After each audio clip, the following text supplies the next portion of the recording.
Now imagine, if you will, an early man. And let's just sort of see how this sort of mindset comes about. He's standing, surveying his world at the end of the day. And he looks at it and thinks, this is a very wonderful world I find myself in. This is pretty good.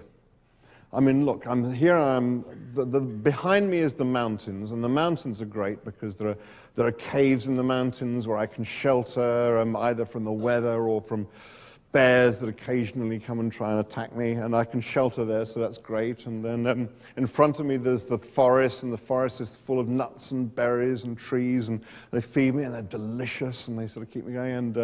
And here's a stream going through, it's got fish running through it, and the water's delicious, and I drink the water, and everything's fantastic. And there's my cousin Ugg. And Ugg has caught a mammoth! Yay! Ugg has got a mammoth. Mammoths are terrific. There's nothing greater than a mammoth, because a mammoth, basically you can wrap yourself in the fur from the mammoth, you can eat the meat of the mammoth, and you can use the bones of the mammoth to catch other mammoths. Now this world is a fantastically good world for me. And part of how we come to take command of our world, to take command of our environment, to make these tools with which we're able to do this, is we ask ourselves questions about it the whole time. So this man starts to ask himself questions. So this world, he says, well, who made it?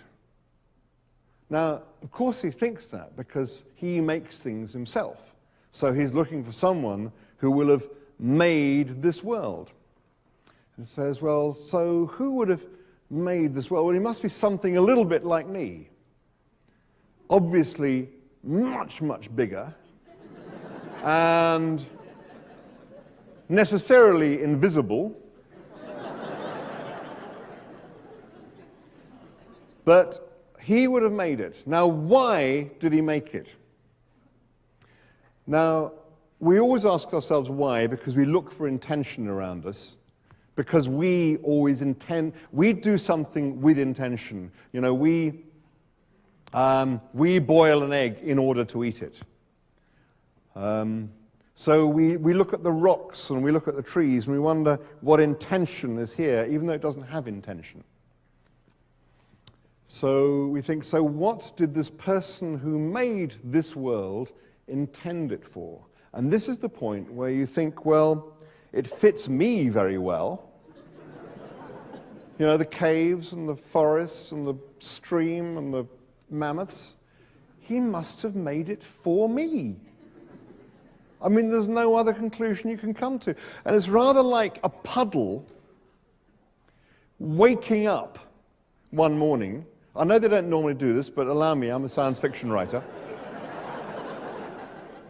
A puddle wakes up one morning and thinks, this is a very interesting world I find myself in. It fits me very neatly. In fact, it fits me so neatly, I mean, really precise, isn't it?